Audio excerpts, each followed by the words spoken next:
Help us hit our first 1,000 subscribers.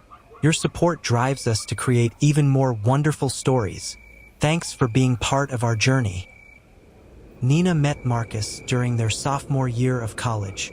He was the charming senior with a sharp wit and an easy smile, the kind of guy who seemed to know everyone, and somehow still noticed her. She, on the other hand, was quiet, artistic, and always carried a sketchbook tucked under her arm. Their connection was instant.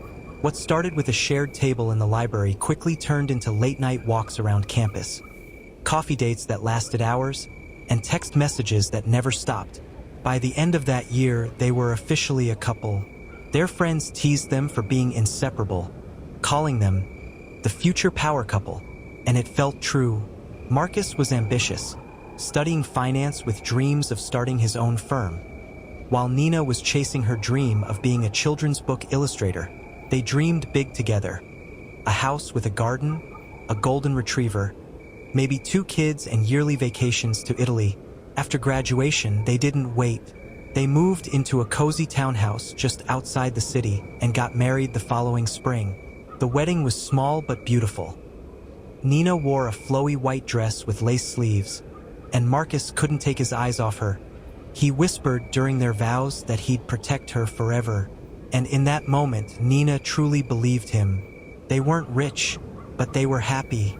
Marcus got a job at a reputable investment firm, and Nina began picking up freelance work illustrating short stories and educational books. Their life had rhythm. Coffee together in the mornings, quick kisses before work, movie nights on the weekends. Then came the best chapter of all, baby Liam. And a little later my daughter was born, but more on that later. When Liam was born, Nina felt like their love had reached a new level. Marcus cried when he held their son for the first time, and Nina thought, this is what it means to be complete. But sometimes, the most perfect beginnings hide the darkest turns. At first, it was little things. Marcus started coming home later than usual, brushing it off with vague explanations about client dinners or last-minute meetings. Nina didn't question it. After all, his job was demanding, and he was trying to earn a promotion, but something in his tone felt less warm. His kisses became quicker, his hugs a bit distracted, and his eyes somehow more distant. Nina tried to dismiss the feeling. She told herself that he was just tired. New fatherhood, pressure at work, long nights with baby Liam. She even started putting extra effort into keeping things perfect. Warm dinners, folded laundry, a tidy home. She left little notes in his briefcase, sweet reminders like, thinking of you, and can't wait to cuddle tonight. But he never mentioned them. It was as if he didn't even see them. Then came the weekends. Marcus, who used to plan little family getaways or museum trips with Liam in tow, suddenly wanted to relax alone. He'd retreat to his home office or claim he needed to clear his mind. Nina, feeling the gap between them widen, decided to spice things up. She arranged a surprise date night. Babysitter booked, candles lit, his favorite dinner on the table. But when Marcus walked through the door that evening, his face didn't light up. Instead, he looked startled, maybe even guilty. He forced a smile, hugged her half-heartedly, and said he was exhausted and not feeling up to going out. Nina's heart dropped. She nodded, pretending it was okay, and watched as he disappeared into the shower without a second glance at the effort she'd poured into the night. That's when something shifted inside her, a quiet alarm, a whisper in the back of her mind she could no longer ignore. The man who once looked at her like she was his whole world now seemed to be looking through her. And in that moment, while washing dishes alone, Nina felt the first pang of fear. Fear that the forever she had been promised might already be fading. It was a rainy Wednesday afternoon when Nina's suspicion turned into something more.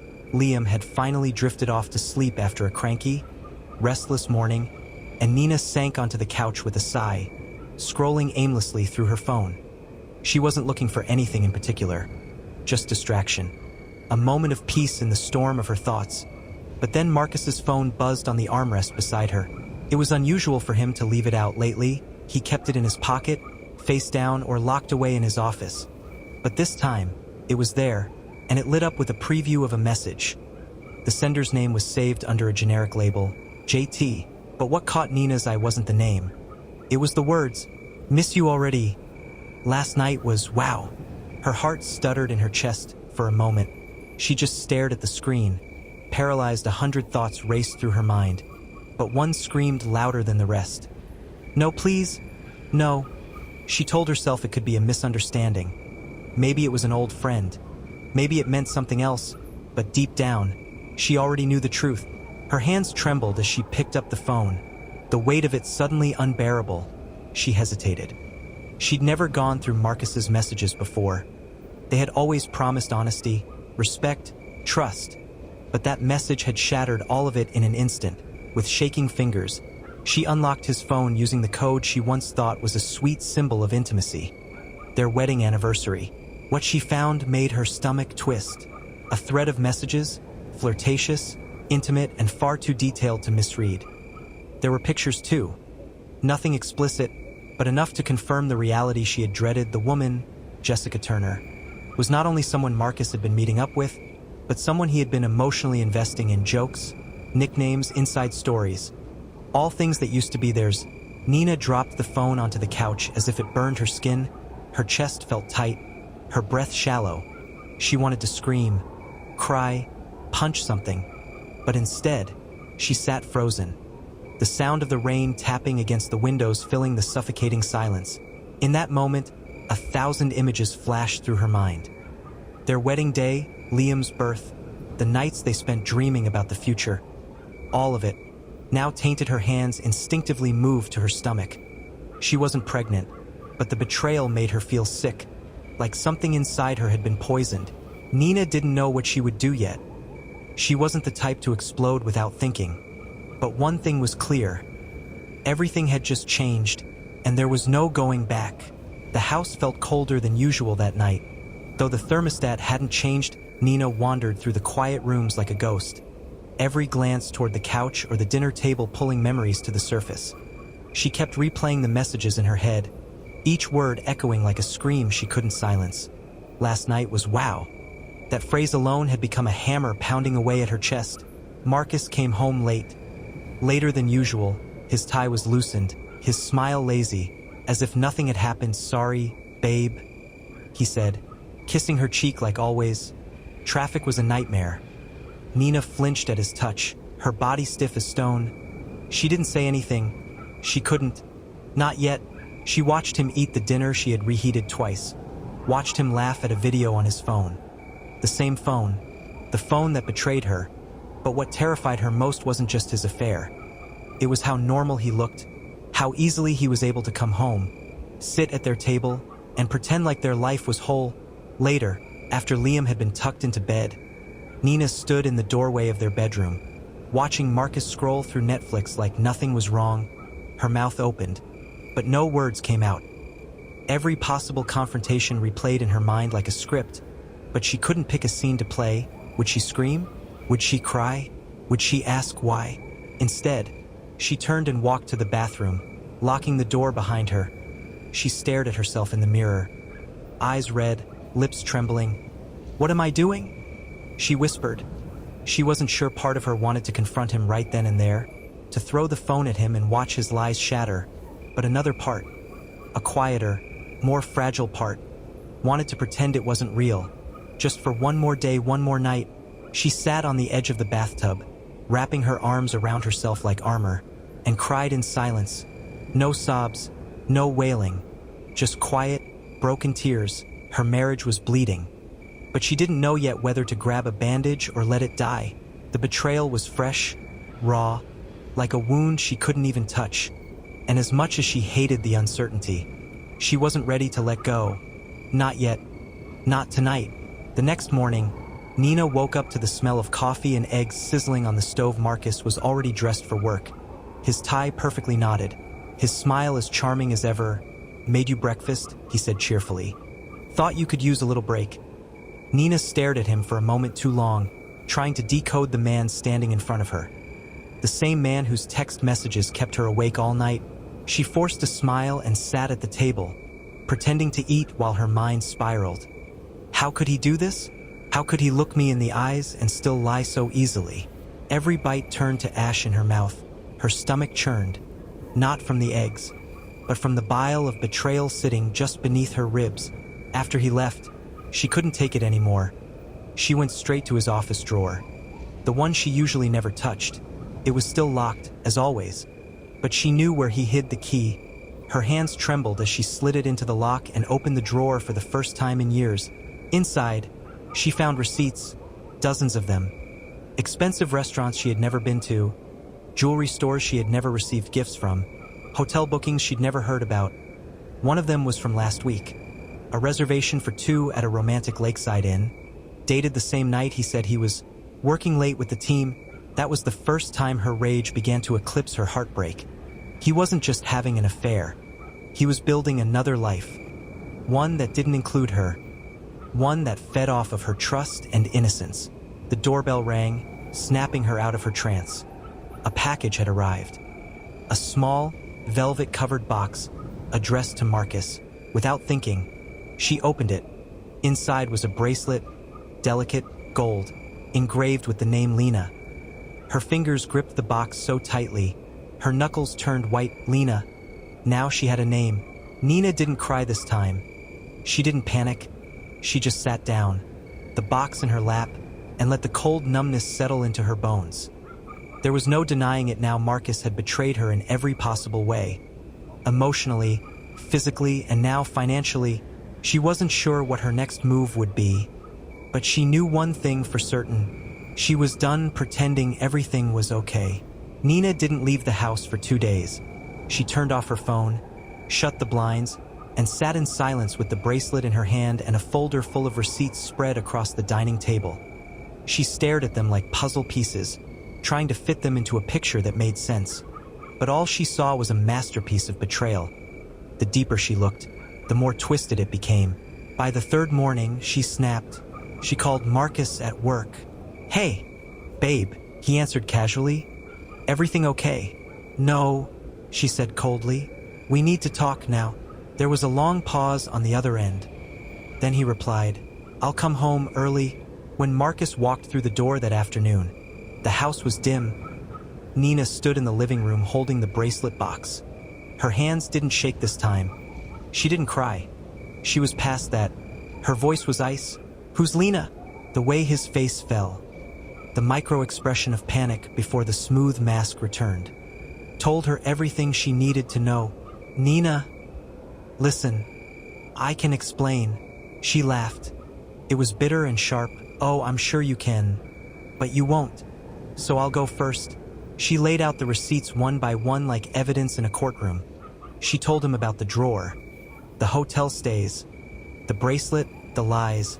And when she was done, she said quietly, "Now it's your turn." Marcus dropped onto the couch and buried his face in his hands. "It started about a year ago," he whispered. "At that networking event I went to. Lena was there. We hit it off. I didn't plan for it to go that far. It just happened." "Did you love her?" Nina asked, her voice breaking. "I don't know," he said. "It felt different. Like I was finally seen. I wasn't just a husband or a dad or a provider. I was just me." Nina stood in stunned silence. All the sleepless nights, all the strange absences.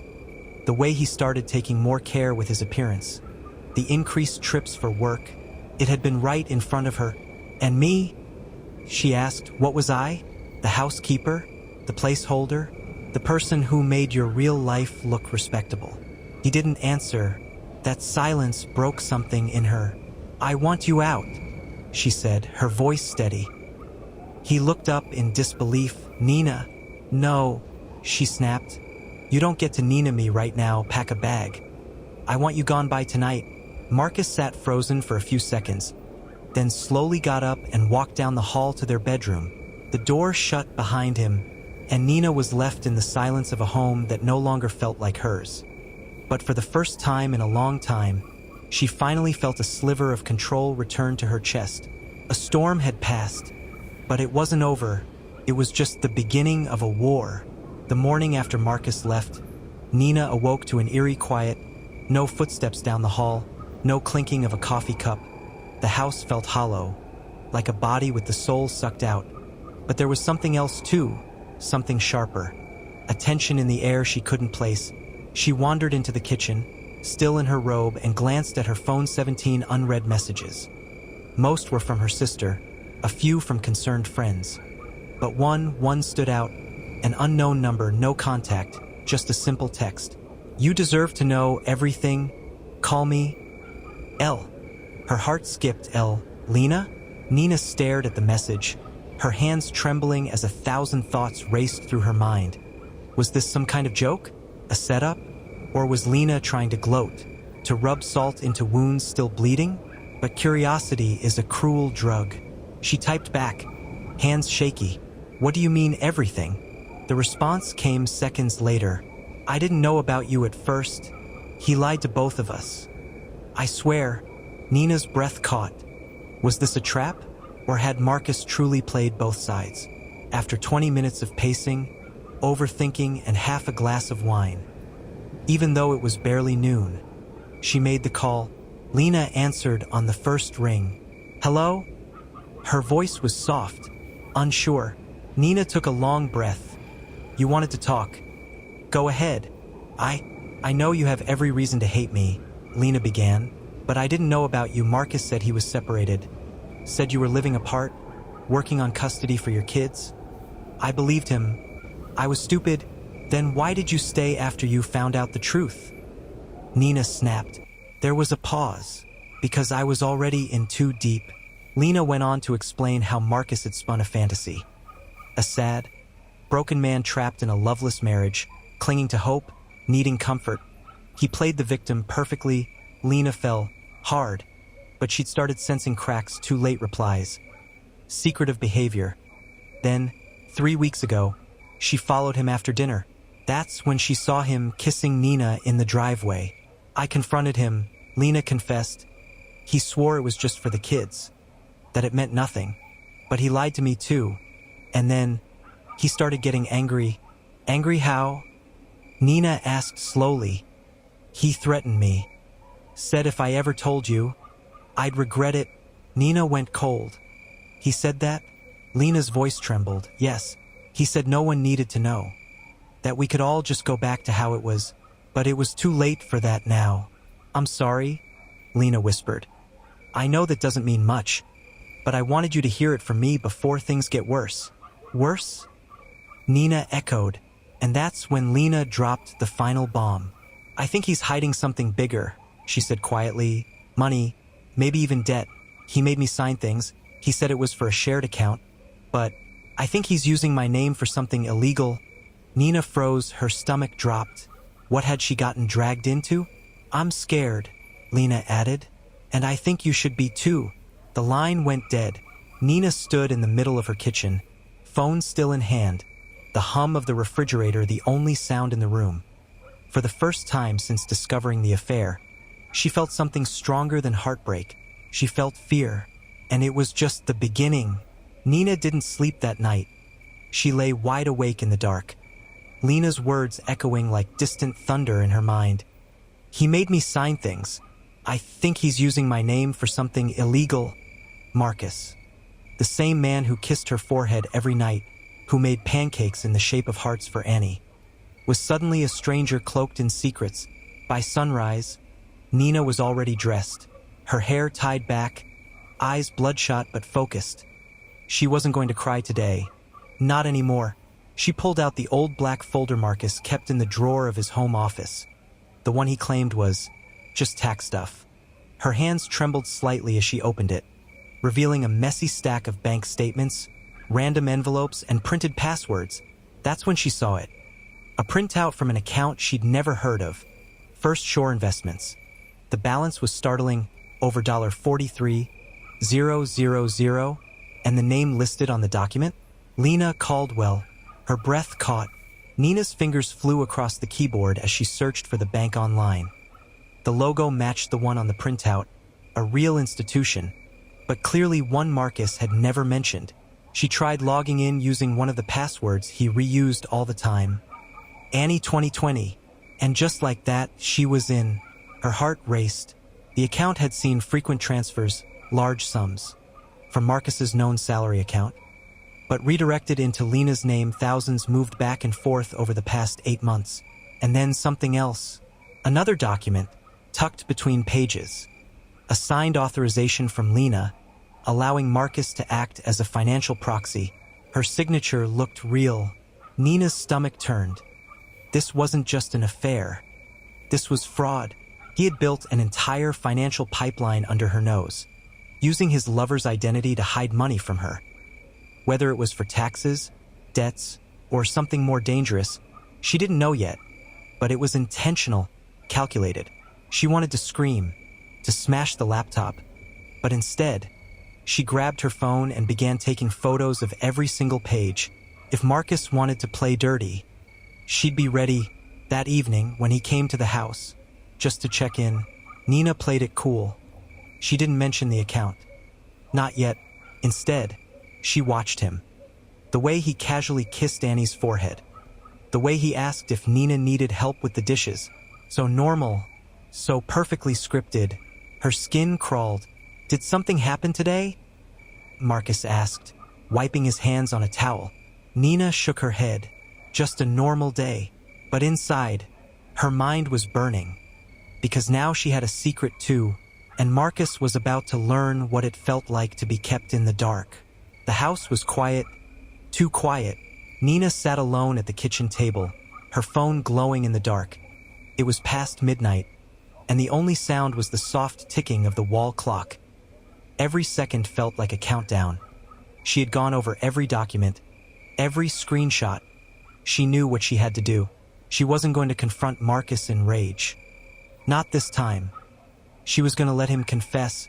So the next morning, she invited him over under the pretense of discussing Annie's school forms. He arrived just before 10 a.m. wearing his usual charming half-smile, a coffee in one hand, and Annie's favorite muffins in the other. "You look tired," he said as he stepped inside. Nina forced a small smile. "Didn't sleep well." They sat at the dining table. Marcus leaned back, too relaxed, as if nothing had shifted. As if she hadn't uncovered the rot beneath their picture-perfect life.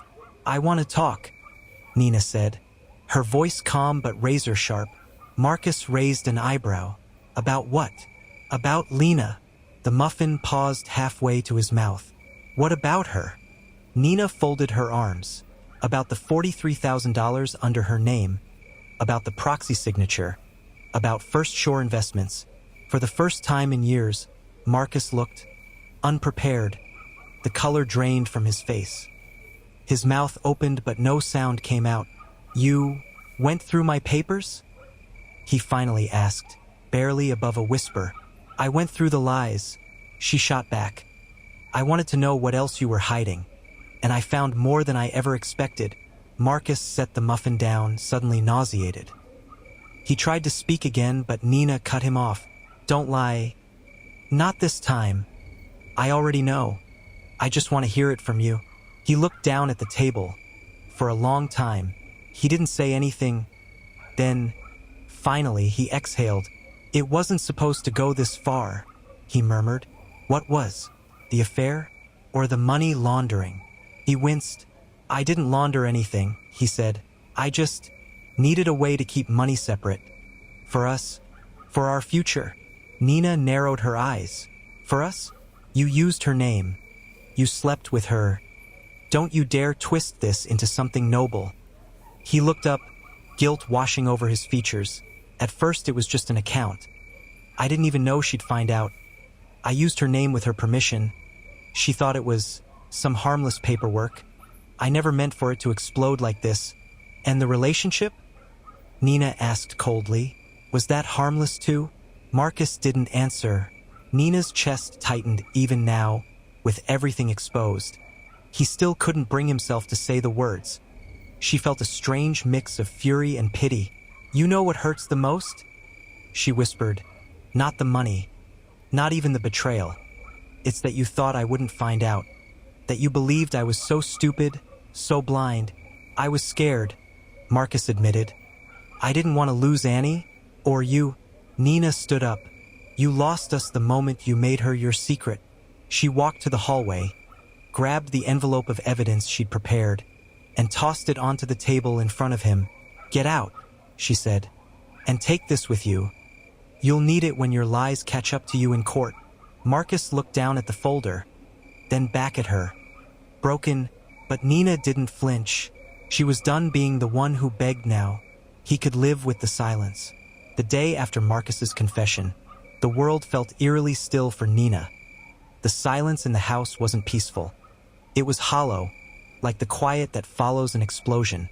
When everything is covered in ash and you're just beginning to realize how much has been destroyed. Nina sat on the edge of Annie's bed, watching her daughter sleep. Her chest tightened at the thought of what this would do to her. Annie loved her father, adored him, and yet everything Marcus had done threatened the very foundation of that innocent love.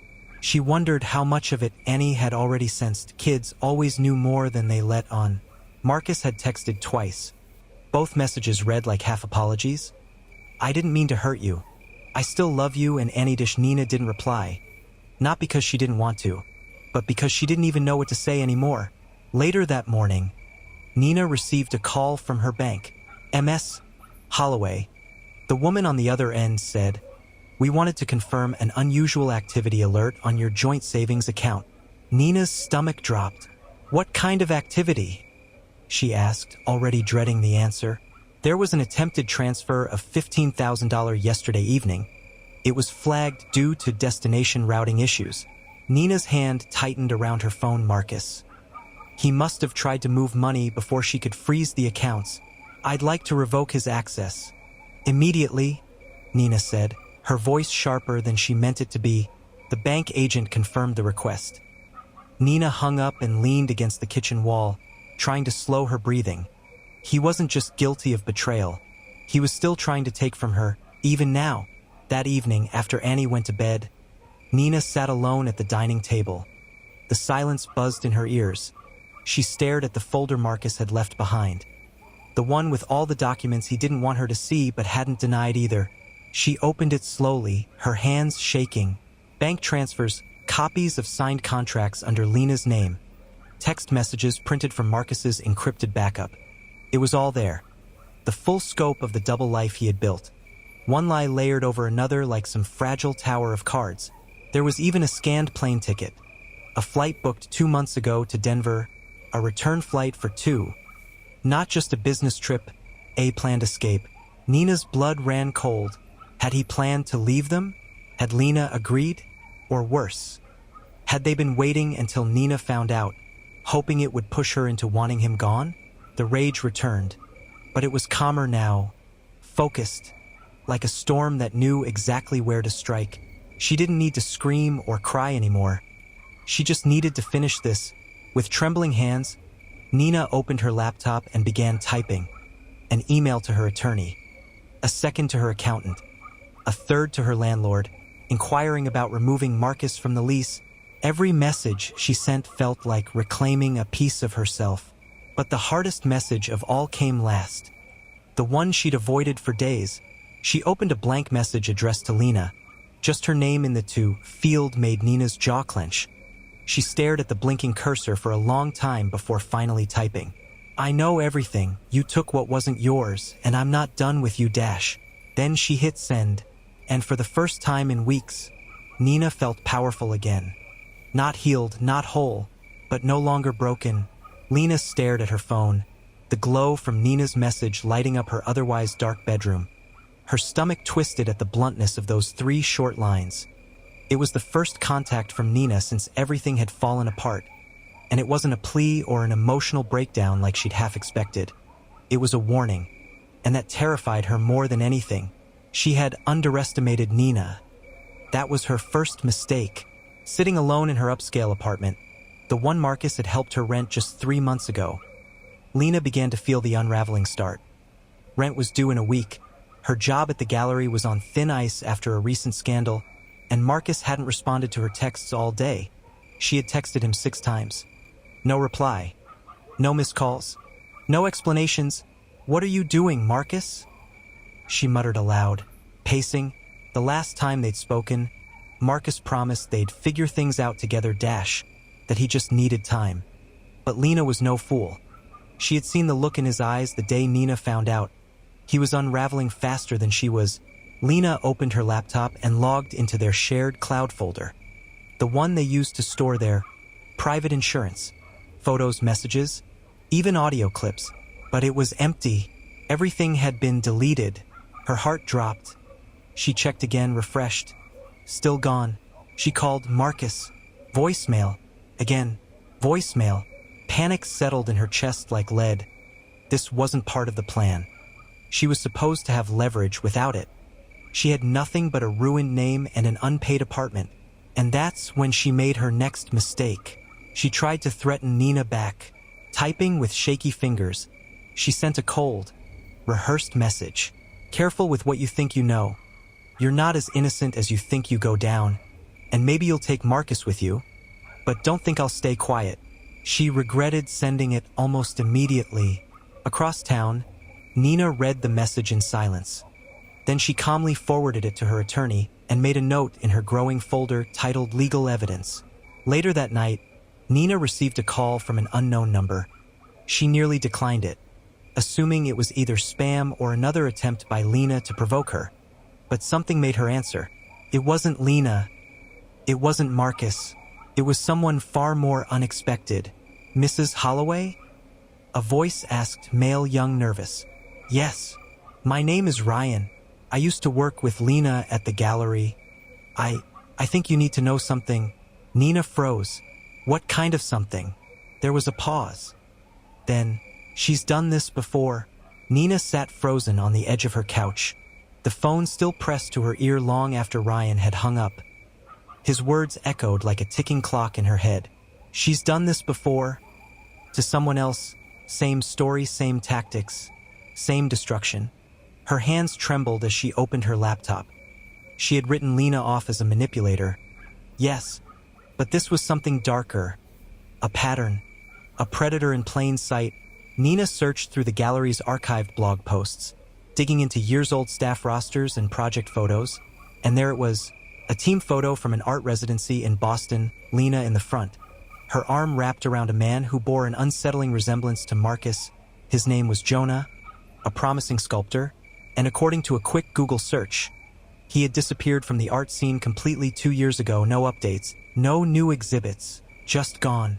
She found his old artist website, abandoned, but one blog entry from the final month remained. When your muse becomes your mistake, silence is all that's left. Nina's heart dropped into her stomach. She didn't know whether to scream or cry. Instead, she opened her notes app and began typing every detail, every moment, every message Lena had sent. She cataloged it all. She would not be another quiet casualty in Lena's trail of chaos. But the final blow came not from research, came from Marcus. Later that night, after 2 days of silence, his name lit up her phone. She hesitated before answering. "Hello?